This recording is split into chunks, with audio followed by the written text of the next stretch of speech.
Juga yang tak kalah saya hormati Umi beserta Abah dari Al-Ummahat yang sudah alhamdulillah menyempatkan diri sengaja untuk hadir di tengah-tengah kita, karena memang beliau itu sangat perhatian terhadap warga desa Sukamaju.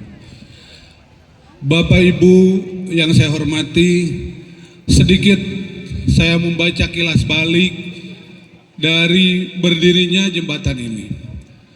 Pada awal Desember tahun 2024, Kabupaten Sukabumi secara umum dilanda bencana yang sangat dahsyat sekali, luar biasa.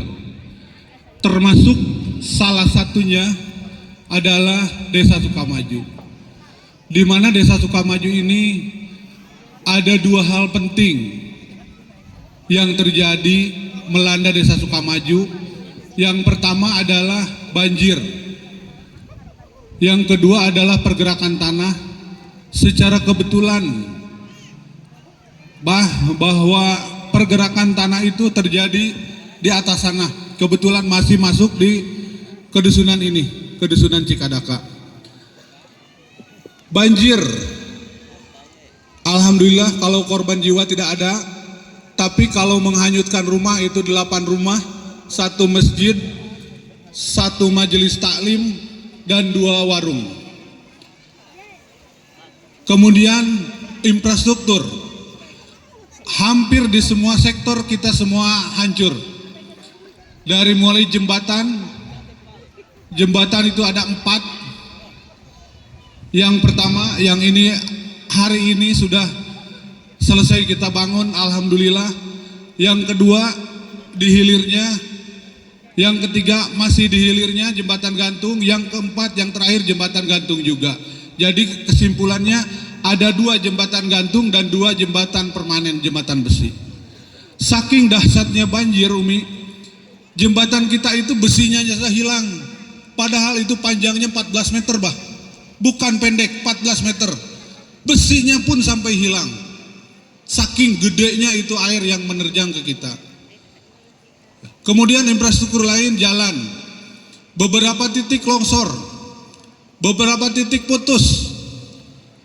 Kemudian saluran air. Saluran air ini kalau kita nengok ke sebelah kiri itu ada bendung. Hari ini total tidak bisa berfungsi karena memang saluran airnya tidak ada, tergerus banjir. Ada lagi yang merupakan urat nadi orang Sukamaju, yaitu saluran air juga sama. Hari ini sedang dikerja baktikan. Jadi kami ini, Pak Camat, Pak Porkopincam, setiap hari Sabtu itu kita itu berbondong-bondong masyarakat itu untuk bekerja bakti. Untuk sedikit yang bisa kita tangani, menyelesaikan infrastruktur yang memang bisa kita tangani.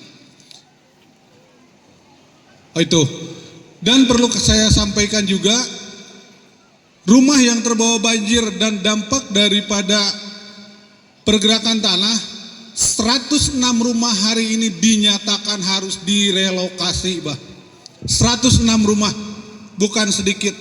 Menurut hemat saya itu bukan angka yang sedikit. Memang jauh berbeda jika dibanding dengan Cianjur. Tapi ini kan kita skupnya desa. Kalau Cianjur skupnya boleh dibilang kabupaten. Jadi kita 106 rumah harus direlokasi.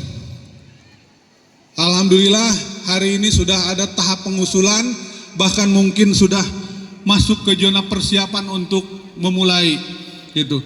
Jadi semua yang terjadi yang kena bencana di Sukamaju itu kewajiban kami menyampaikan ke pihak pemerintah yang lebih atas apa-apa yang sudah terjadi, apa-apa yang perlu diperbaiki, apa-apa yang perlu dibangun. Nah, terkait dengan jembatan ini perlu saya sampaikan.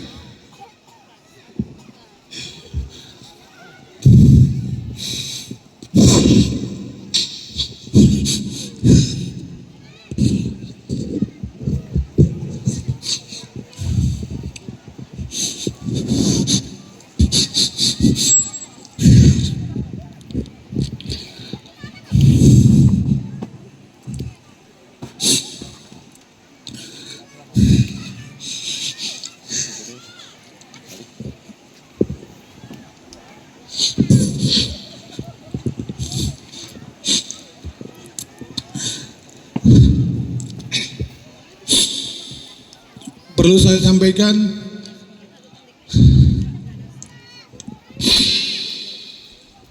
bahwa masyarakat Cikadaka ini, terutama anak-anaknya, 10 alibi, mereka tidak mengenyam pendidikan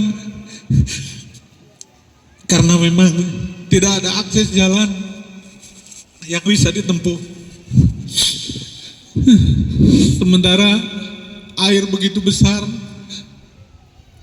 mau kemana mereka jalan. Tapi atas bantuan Allah Subhanahu wa Ta'ala yang diinisiasi oleh warga Sukamaju sendiri, kemudian dibantu oleh pihak Al-Ummahat, alhamdulillah kami setiap Sabtu itu ada pengerjaan jembatan sampai kamu yang harus pergi sekitar 40 sampai 50 km mencari pohon kelapa. Saking butuhnya, saking kasihannya terutama pada anak-anak sekolah. Saya pernah komunikasi dengan guru dan kepala sekolah bahwa gurunya yang menjemput anak-anaknya untuk bisa belajar 10 hari, Pak, bukan waktu sedikit mereka diliburkan. Termaksud saya dari sisi itunya bertanggung jawab kalau ini boleh diliburkan karena memang tidak ada akses sama sekali pada saat itu. Ya, tapi alhamdulillah berkat dukungan, bantuan, dedikasi dari Al-Ummahat dan warga Kedusunan Cikadaka, hari ini sampailah pada saat yang berbahagia bahwa jembatan yang kita impikan kalaupun tidak permanen, saya pastikan jembatan ini bisa dilalui siang ataupun malam, hujan ataupun bagaimana kondisi, insya Allah bisa. Termasuk saya sampaikan ke Al-Ummahat, ke Pak Camat, bahwa ini sudah dicoba. Kemarin ada yang beli material, itu bobot yang dibawanya 2,5 ton, 2.500 kg. Alhamdulillah tidak terjadi sesuatu. Cuman memang jembatan ini, Pak Camat, perlu saya sampaikan, sudah dibatasi oleh kondisi jalan. Jadi tidak usah kita membatasi beban mereka, karena jalan sudah membatasi secara langsung. Jadi kalau dia bawa 6 ton, 7 ton, kesininya juga tidak akan naik. Kalau dari sini juga sama, ke sana tidak akan naik karena kondisi jalan. Termasuk longsoran jalan juga kemarin waktu Umi ke sini atau teman-teman dari Al-Ummahat ke sini tidak bisa masuk kendaraan sama sekali selagi membangun jembatan. Tapi akhirnya berkat kerjasama yang baik, berkat partisipasi warga dan Al-Ummahat itu sendiri, alhamdulillah saya sampaikan syukur alhamdulillah. Dan pada hari ini saatnya kita meresmikan, termasuk Bapak Ibu warga Cikadaka, peresmian ini sama diinisiasi oleh pihak Al-Ummahat bekerja sama dengan kami. Karena apa? Karena adanya kebanggaan yang sangat luar biasa. Kita sudah mengorbankan anak-anak kita sudah korban. Termasuk ekonomi juga lumpuh, pertanian juga lumpuh, Pak. Karena memang satu-satunya akses jalan itu adalah ke sini. Ada memang jalan ada, Pak, tapi harus berputar berapa puluh kilometer. Jadi pada akhirnya sekali lagi saya sampaikan kepada Al-Ummahat, kepada Forkopimcam yang sudah mensupport kami di sini untuk bekerja. Jujur saya katakan, saya terlalu berat untuk membayar mereka-mereka yang suka setiap, bukan siang saja, malam pun mereka kerja. Malam saya bisa buktikan dengan dokumen-dokumen yang ada di saya. Bukan saja orang tua, dari mulai anak-anak, ibu-ibu juga ikut berpartisipasi dalam pembangunan jembatan ini. Jadi kenapa begitu? Karena kita pernah dicoba, dikasih cobaan oleh Yang Maha Kuasa sebegitu dahsyatnya. Nah, hari ini pun Masyarakat masih merengek. Mudah-mudahan Umi dan Abah dari pihak Al-Ummahat masih bisa mendengar, masih bisa terketuk pintu. Karena itu katanya kalau misalkan pakai semen akan lebih kokoh, akan lebih bagus. Ya, karena di situ di tiang tengah saja itu 9 kubik kurang lebih itu batunya. Diangkut oleh tenaga manusia hanya menggunakan ban kendaraan pusok sama truk lah. Itu bannya juga ada kebetulan. Kalaupun kita memang sekalian berenang.